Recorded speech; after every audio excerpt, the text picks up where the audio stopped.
Saludos a quienes nos acompañan en la mesa de esta tertulia de jueves 14 de marzo. Carlos Ramela, buen día. Buen día, ¿qué tal? Antonio Mercader, ¿cómo te va? Buenos días, ¿qué tal? Esteban Valenti, bien. Buen día. Y Ovenir Sartú queda saludado a la espera de su pero ingreso. viene. Ya mismo está llegando. Bien. Desde ayer más de 1.200 millones de fieles católicos en todo el mundo tienen un nuevo líder, el Papa Francisco. Voi sapete che il dovere del conclave era di dare un vescovo a Roma. Sembra che i miei fratelli cardinali sono andati a prenderlo quasi alla fine del mondo, ma siamo qui. El deber del cónclave era dar un obispo a Roma. Parece que mis hermanos cardenales han ido a buscarlo casi al fin del mundo, pero aquí estamos, decía Jorge Mario Bergoglio en las primeras palabras que dirigió este sacerdote argentino que se convierte en el primer papa de origen americano y el primer papa también jesuita. Ustedes ayer coincidían, el tema es inevitable, por más que la pasión de esta mesa por la política uruguaya es bien conocida, asuntos como este tienen que estar. Tienen que estar. Antonio. No, y el Vaticano es una institución, en sus aspectos temporales, muy importante, y muy importante incluso políticamente, más allá de lo religioso. Cuando abdicó, el Papa Benedicto hace algunas semanas, dijo que por la edad que tenía y su estado de salud seguramente no se sentía con fuerzas para encarar la tarea, la gran tarea que tenía por delante. Y mucha gente vio en esa expresión la idea de que el Vaticano necesita una tarea removedora, una tarea de renovación, de cambio, de reordenamiento, de reorganización de la curia vaticana, es decir, de la central misma, que en los últimos años ha tenido muchos problemas. Las filtraciones de comunicación, lo que se conoce como Vatileaks, los problemas de la banca vaticana, los interminables asuntos de los abusos sexuales y una polémica en torno a cómo es el manejo de la Iglesia, cómo se maneja esa institución enorme con 1.200 millones de creyentes en el mundo, con 5.000 obispos, con presencia en los 5 continentes, cómo se maneja y cómo debe organizarse desde Roma. Y la idea de que el poder no debe estar tan centralizado, sino que debe haber una colegialización. Es decir, se habla incluso de la creación de un Consejo de Ministros, de terminar con esa burocracia que existe y poner gente más capacitada. En fin, una reorganización desde el cerno, desde el corazón mismo de la Iglesia. Y esa es según se dice, es la gran tarea que Benedicto avisoró, pero que él sintió que no tenía fuerzas para hacerlo y por lo cual le abrió el camino a la elección de Bergoglio. Sí. ¿Y a Bergoglio cómo lo ven? Teniendo en cuenta todo ese contexto, ¿qué dicen? Por ejemplo, Carlos. Bueno, yo creo que de lo que se ha sabido hasta ahora es un papa tradicionalista, algunos dicen conservador, pero claramente con una postura más pastoral que doctrinaria, o sea, un papa que seguramente no va a estar, no va a ser tan intelectual o tan ideológico como era su predecesor, no un papa tan de templo y de doctrina, sino más bien de calle, de recorrer, de acercarse más a la gente. Ahí puede haber un cambio importante. Monseñor Luis del Castillo, a quien entrevistábamos más temprano, destacaba el hecho de que él se presentó ayer en esas pocas palabras que dirigió a la gente que lo esperaba en la Plaza de San Pedro, se presentó como obispo de Roma, no como papa, que en ningún momento habló del mismo como papa, sino como obispo. Quizás eso va en la dirección de lo que decía Carlos, ¿no? Sí, yo creo que además la elección de este papa me genera otras impresiones bastante particulares. La primera fue de asombro, pero de cierta esperanza en el sentido de que esta elección tan rápida, casi creo que fue de las más rápidas de la historia, el segundo día, demuestra que acá hubo un amplísimo consenso y de que este señor, que había quedado ya segundo en la elección anterior, logró muy rápido la aprobación de sus pares. O sea que si todos pensamos que los electores interpretan esa realidad que decía Mercader, que requiere medidas, cambios, transformaciones en forma bastante urgente, parecería que todos coincidieron rápidamente en que esta podía ser la figura. Lo siguiente que me genera es una enorme alegría por los argentinos en particular y por toda América, porque por primera vez hay un papa de estas latitudes. Yo creo que es que para los argentinos es un momento de alegría, de orgullo, de satisfacción.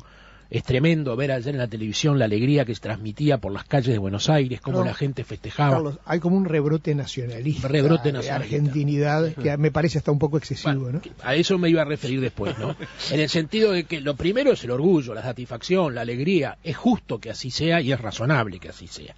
Por otro lado, estos regocijos generales, nacionales, tan contundentes, son elementos que unen a un pueblo, que le dan cierto sentir nacional, que lo ayudan a superar momentos difíciles. Y hoy la Argentina está viviendo un momento muy difícil, de mucha fricción, de mucha dureza, de mucha discusión.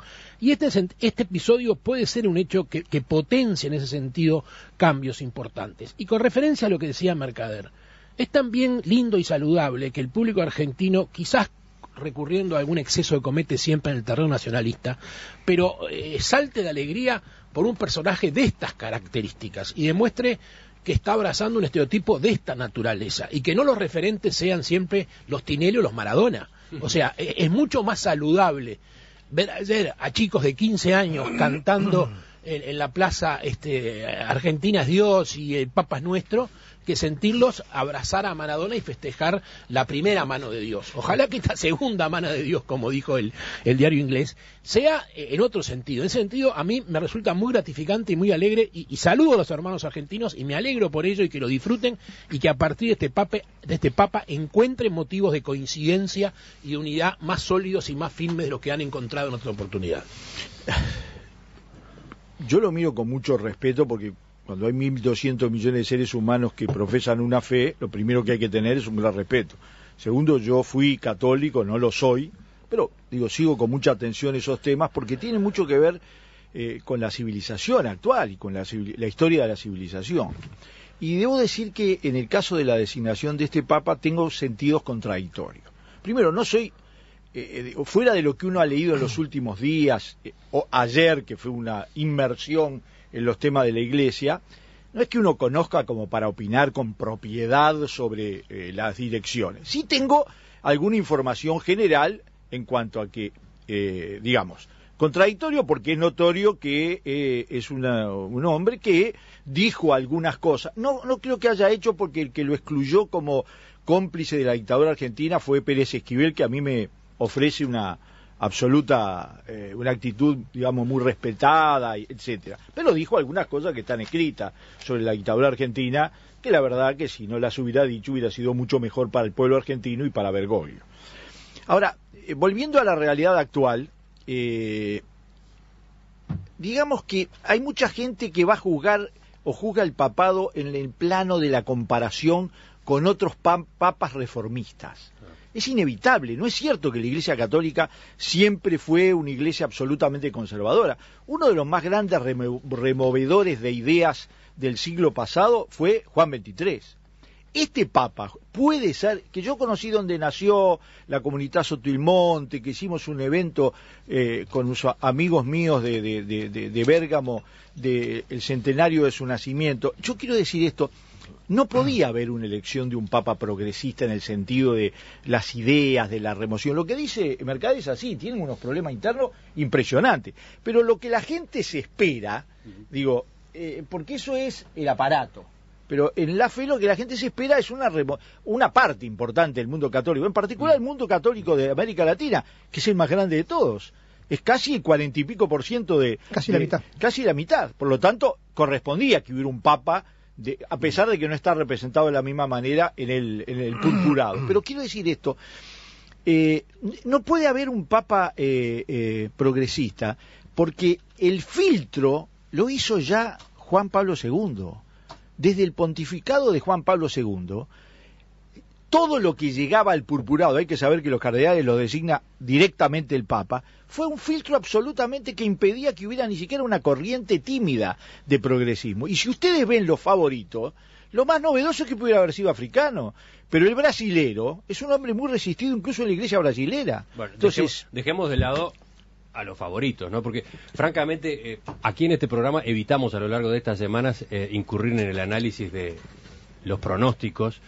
lo que decían los expertos, lo que decían los analistas, le erraron muy feo. ¿Sabes cuánto eran las apuestas de la casa de apuestas más grande? 30-1 para Bergoglio. 30 pagaban por ¿Puedo cada... contarles algo al respecto? Le erraron muy feo. Nadie tenía a este nombre como efectivamente hay una un excepción. papa posible. Hay una excepción. No, estoy seguro que hay excepciones. El domingo pasado el quotidiano Nazionale, que es un pequeño diario italiano que se edita en Roma, anunció a Bergoglio como el próximo papa.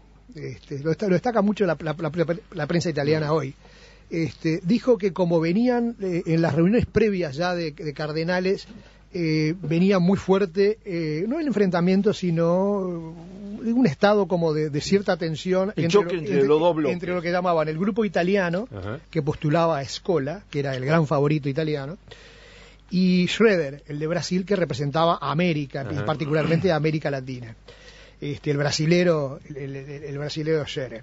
Y el quotidiano Nazionale, con algún tipo de información interna, además en ese momento eran las reuniones esas de carácter general previas al cónclave, evidentemente tenía información de adentro, decía que la transacción que se había encontrado era designar a un latinoamericano de origen italiano, un hombre no demasiado allegado a la curia, a la administración romana, que viniera de afuera, pero que de alguna manera equilibrara la lucha entre esos dos bloques, el italiano europeo y el latinoamericano. Es interesante ese análisis porque puede tener mucho que ver con la realidad. Pero es uno de los pocos, como mencionábamos, que llegó a manejar este nombre. El brasilero estaba apoyado por la curia romana. El aparato de la curia romana apoyaba al brasilero.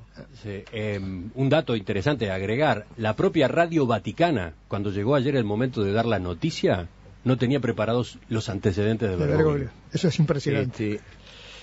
Yo tengo una visión un poco diferente en algunos aspectos, ¿no? Es decir, primero, me parece que la elección de un papa proveniente de la Iglesia Católica Argentina es una señal, por lo menos muy dudosa, ¿no? Porque la Iglesia Católica Argentina tuvo una postura de gran complicidad con la dictadura, es decir, hay algunos sectores, ¿no? Bueno, no, la estructura oficial, la jerarquía de la Iglesia Católica.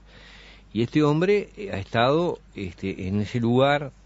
Hay acusaciones contra él, serán ciertas, no serán ciertas. De hecho, pero ojo, cuando la dictadura militar argentina, Bergoglio no era jerarquía de la Iglesia. No, en la orden de los jesuitas era. Bueno, sí, pero no, de una orden, pero no general, pero no representaba a la Iglesia. No era el arzobispo. No, eso es verdad. Pero sí tenía un puesto importante en la orden de los jesuitas.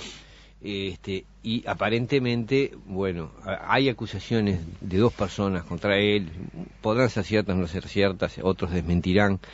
Lo cierto es que están las fotografías, lo cierto es que está la actuación de este hombre en ese espacio, en ese ámbito de la Iglesia Católica Argentina, que fue bastante comprometida.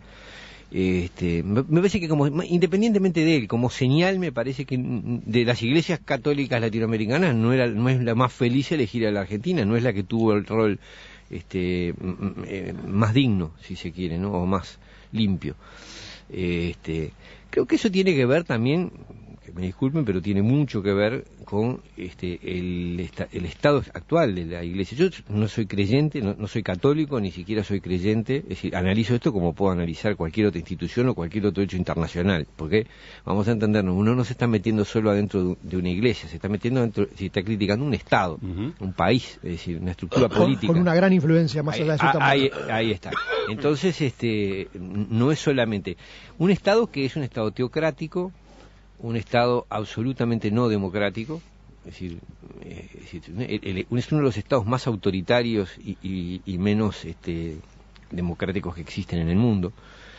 Sin embargo, eso no lo vemos. Es decir, una teocracia. Por eso lo dije, es un Estado teocrático y donde existe cero democracia. ¿Sí? Que gobernó medio Italia hasta 1870. Y que tuvo una influencia, y hoy tiene una enorme influencia. Pero digo, esto es un hecho que llama la atención, ¿no? Esa estructura medieval, donde un colegio elige a la máxima autoridad, y además no solo elige, sino que pretende que tiene una infalibilidad. Es una cosa... No se puede comparar además con un Estado, ¿no? Que no se puede comparar con un Estado normal, ¿no? Creo que el Vaticano tiene 700 habitantes, digo, tampoco es... Y además donde... pero estoy refiriéndome que como... Bueno, sí, claro, pero lo que pasa es que esa concepción autoritaria se proyecta sobre los millones y millones de católicos y que aceptan esa estructura, y como su líder espiritual se ha elegido en un cónclave de unas poquitas personas, digamos, este es el hombre que hoy nos dice que debemos creer. ¿Tú qué propondrías, venir una votación mundial? Bueno, yo lo que no digo... No hay forma. No, sí, claro que hay formas. Hay otras formas de organizar una estructura, donde se vio que 100 y pico de personas decidan por si haces una votación por millones. Universal. Y podría haber muchos mecanismos. Digo, hay un interés en que no lo haya. Digo, está claro que existe un interés en que no lo haya. Lo que me sorprende profundamente, yo los escuché a todos ustedes, déjenme terminar de hablar. Yo digo, tiene toda la razón del mundo el tertuliano Sartú. Hay una cosa, a veces me preocupa la suerte del Vaticano, además, porque ¿qué va a pasar si las organizaciones de derechos humanos encuentran que hay un Estado que no es democrático y donde las mujeres están absolutamente excluidas y postergadas? Temo que los bombardeen, digo, que le pase como a Siria o como a Egipto, ¿no? Así que o como a Libia. Ya no es el hermano. No, esto es una broma, pero quiero destacar ese hecho. Me parece que, en síntesis, me parece que es una estructura que está con un problema de corrupción muy grande, y me parece significativo que elijan a un individuo de la Iglesia argentina con ese un hombre que viene de afuera, buscaron a alguien de afuera, ¿no? Sí, fíjate, por ejemplo, a propósito de lo que señalabas, vienen algunos mensajes, el de Ricardo, por ejemplo, que indica, aquí no se eligió a la Iglesia Católica Argentina, claro. Decirlo es un grave error. Sí. Aquí se eligió a Jorge Bergoglio con sus virtudes y con sus defectos. Sí, pero ese Jorge Bergoglio es un individuo que ha estado encaramado en la estructura de la Iglesia Argentina. Entonces es una señal. Yo justo quería señalar algunas cosas. Más allá del simbolismo que pueda existir a través de que el Papa sea argentino o italiano o brasilero, la elección es personal. Acá no se elige ni a la Argentina, ni a América Latina, ni a la Iglesia Argentina. Sin embargo, los bloques en la curia son por nacionalidad. Sí, pero acá se elige una persona de carne y hueso, con nombre y apellido, con sus errores y sus aciertos, como muy bien dijo la persona que opinó recién. Lo otro es que no conozco todas las religiones, todas las iglesias, pero supongo que este sistema de elección interno es el mismo en todas ellas. O sea, me parece que es imposible pensar en una situación de otro tipo, de otra característica. Y que pueda haber corrupción en la iglesia o no, es una realidad que se da en todas las organizaciones y en otras se da bastante más que en la iglesia todavía y no se denuncian con tanta frecuencia. ¿Sí era monaguillo vos? Lo otro que soy católico pero no era monaguillo. Lo otro que quiero decir es que las insinuaciones sobre el pasado del actual Papa ya existieron en la elección anterior y fue uno de los motivos por el cual incluso él en determinado momento pidió que retiraran su postulación. Este es un tema que tiene años. Durante todos esos años en que asumió el Papa anterior y todo este tema fue obviamente revisado, analizado, se le dio vuelta para arriba y para abajo. Y este señor, mal o bien, acá en esta mesa mi hermano Sartú es un hombre de derecho, pasó por todos los filtros y no fue condenado a nada. No podemos hoy estar juzgando a una persona y evaluando su futuro en base a un rumor de hace 40 años de dos personas, cuya confiabilidad y credibilidad es muy relativa, porque todos los que estuvimos cerca de lo que significó el periodo pasado, sabemos que uno de los criterios, una de las tácticas y una de las formas que tenían los que estaban resistidos, desaparecidos, secuestrados y afectados a hacerse sentir, era tirar cosas que no siempre eran exactamente así. O sea, no existía una certeza objetiva absoluta. O sea, que hoy se diga que este hombre estuvo vinculado, porque hay dos señores que lo dicen o lo dijeron hace 40 años, me parece que es hacer de la industria del rumor, del chisme y de la insinuación una especie de certeza absoluta. Dejemos atrás el pasado de hace 40 años, juzguemos a este hombre por su carrera entera y dejemos de vivir de los recuerdos del pasado haciendo valer chismes que no fueron tomadas en cuenta por ninguna justicia, porque hay que decir que la justicia argentina es la más politizada en estos temas y que ha procesado no con pruebas, por sospechas y por simpatías. Y este señor que pasó por algunos tribunales declarando, no quedó enredado en ninguna causa, o sea que salió de todas, así que no sigamos insinuando su pasado, me parece que es hacer un juego que es poco serio. Yo quería destacar el el carácter de jesuita de Bergoglio, que es toda una novedad en la Iglesia, ¿no? Esta orden con 500 años tan singular, tan peculiar dentro de la Iglesia, tan fuerte en su momento y tan dominante y tan perseguida después, al punto que fue disuelta en el siglo XVIII, ¿no? Fue disuelta, después volvió, pero que hoy es un reservorio de inteligencia, de conocimiento, de rigor científico.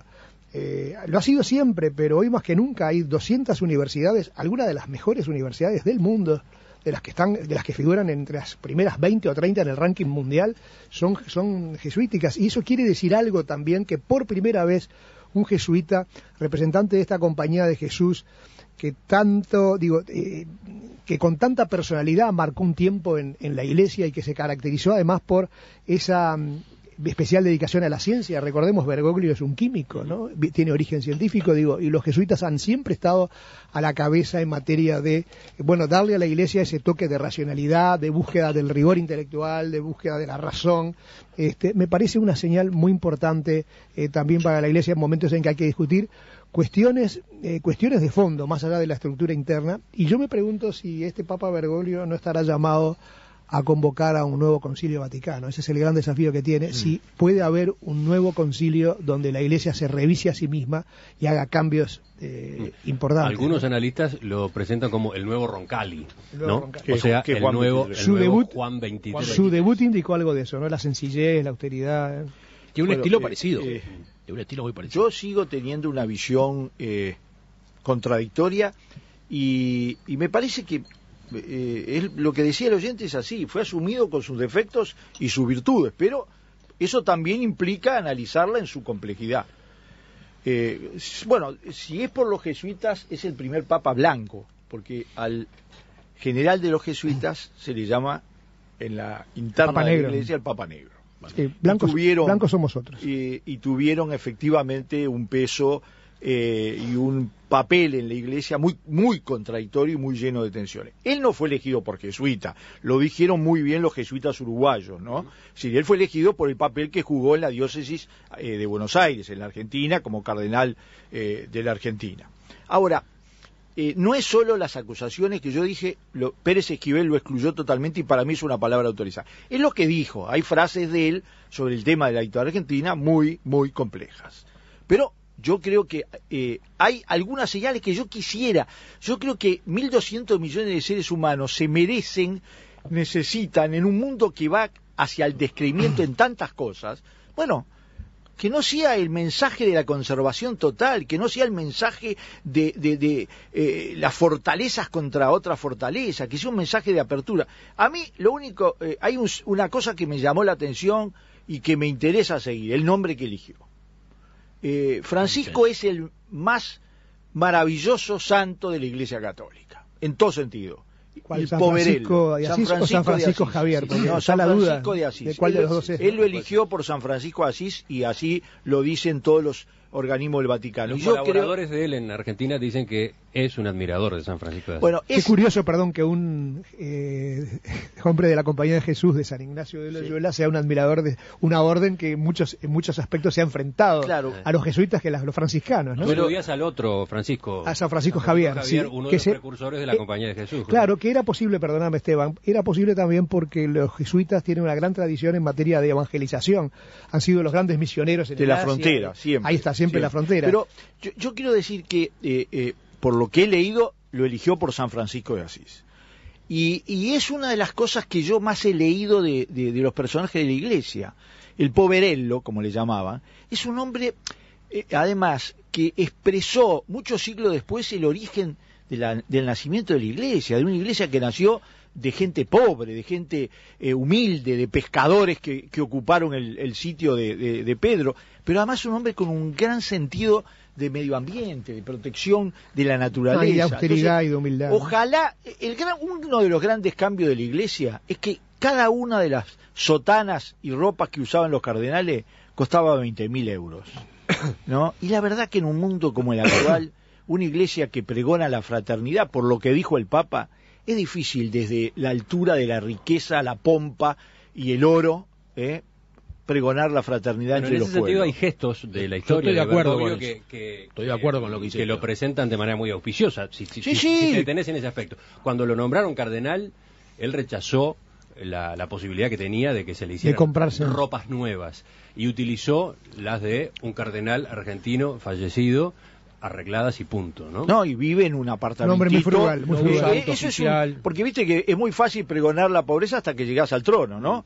Bueno, a mí me parece importante. Hay que prepararse, hay que saberlo, para la oleada argentina, ¿no? Es decir, los chistes y todo vienen de todo tipo, ¿no? La quiniela ayer saltó en Argentina, ¿no? Saben el dato, ¿no? El número de socios de San Lorenzo. Los Twitter, yo creo que hace muchos, desde que nació el Twitter, que no hay una andanada de ingenio de todo tipo, a favor y en contra, como esto. Es impresionante, ¿no? ¿Cómo es la voz de Jorge Mario Bergoglio cuando habla en español?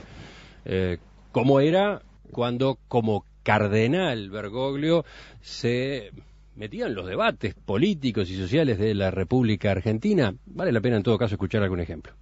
Nunca podemos a un chico enseñarle el horizonte de grandeza de la patria que recibieron y el que tienen que proyectar si usamos nuestra dirigencia como escalón para nuestras ambiciones personales, para nuestro trepar cotidiano, para nuestros mezquinos intereses, para abultar la caja o para promover los amigos que nos sostienen. Se nos pide otro tipo de testimonio. Y cuando nuestros chicos nos ven a nosotros dirigentes que le damos este testimonio de bajeza, no se animan a soñar, no se animan a crecer. El poder no debe estar tan centralizado, sino que debe haber una colegialización. Es decir, se habla incluso de la creación de un Consejo de Ministros, de terminar con esa burocracia que existe y poner gente más capacitada. En fin, una reorganización desde el cerno, desde el corazón mismo de la Iglesia. Y esa es según se dice, es la gran tarea que Benedicto avisoró, pero que él sintió que no tenía fuerzas para hacerlo y por lo cual le abrió el camino a la elección de Bergoglio. Sí. ¿Y a Bergoglio cómo lo ven? Teniendo en cuenta todo ese contexto, ¿qué dicen? Por ejemplo, Carlos. Bueno, yo creo que de lo que se ha sabido hasta ahora es un papa tradicionalista, algunos dicen conservador, pero claramente con una postura más pastoral que doctrinaria, o sea, un papa que seguramente no va a estar no va a ser tan intelectual o tan ideológico como era su predecesor, no un papa tan de templo y de doctrina, sino más bien de calle, de recorrer, de acercarse más a la gente. Ahí puede haber un cambio importante. Monseñor Luis del Castillo, a quien entrevistábamos más temprano, destacaba el hecho de que él se presentó ayer, en esas pocas palabras que dirigió a la gente que lo esperaba en la Plaza de San Pedro, se presentó como obispo de Roma, no como papa, que en ningún momento habló del mismo como papa, sino como obispo. Quizás eso va en la dirección de lo que decía Carlos, ¿no? Sí, yo creo que además la elección de este papa me genera otras impresiones bastante particulares. La primera fue de asombro, pero de cierta esperanza en el sentido de que esta que tenía y su estado de salud seguramente no se sentía con fuerzas para encarar la tarea, la gran tarea que tenía por delante. Y mucha gente vio en esa expresión la idea de que el Vaticano necesita una tarea removedora, una tarea de renovación, de cambio, de reordenamiento, de reorganización de la curia vaticana, es decir, de la central misma, que en los últimos años ha tenido muchos problemas. Las filtraciones de comunicación, lo que se conoce como Vatilix, los problemas de la banca vaticana, los interminables asuntos de los abusos sexuales y una polémica en torno a cómo es el manejo de la Iglesia, cómo se maneja esa institución enorme con 1.200 millones de creyentes en el mundo, con 5.000 obispos, con presencia en los 5 continentes, cómo se maneja y cómo debe organizarse desde Roma. Y la idea de que Saludos a quienes nos acompañan en la mesa de esta tertulia de jueves 14 de marzo. Carlos Ramela, buen día. Buen día, ¿qué tal? Antonio Mercader, ¿cómo te va? Buenos días, ¿qué tal? Esteban Valenti, bien. Buen día. Y Ovenir Sartú queda saludado Pero a la llega, espera de su pero ingreso. viene. Ya mismo está llegando. Bien. Desde ayer más de 1.200 millones de fieles católicos en todo el mundo tienen un nuevo líder, el Papa Francisco. Voi sapete che il dovere del conclave era di dare un vescovo a Roma. Sembra che i miei fratelli cardinali sono andati a prenderlo quasi alla fine del mondo, ma siamo qui. El deber del cónclave era dar un obispo a Roma. Parece que mis hermanos cardenales han ido a buscarlo casi al fin del mundo, pero aquí estamos, decía Jorge Mario Bergoglio en las primeras palabras que dirigió este sacerdote argentino que se convierte en el primer papa de origen americano y el primer papa también jesuita. Ustedes ayer coincidían, el tema es inevitable, por más que la pasión de esta mesa por la política uruguaya es bien conocida, asuntos como este tienen que estar. Tienen que estar. Antonio. No, y el Vaticano es una institución, en sus aspectos temporales, muy importante, y muy importante incluso políticamente, más allá de lo religioso.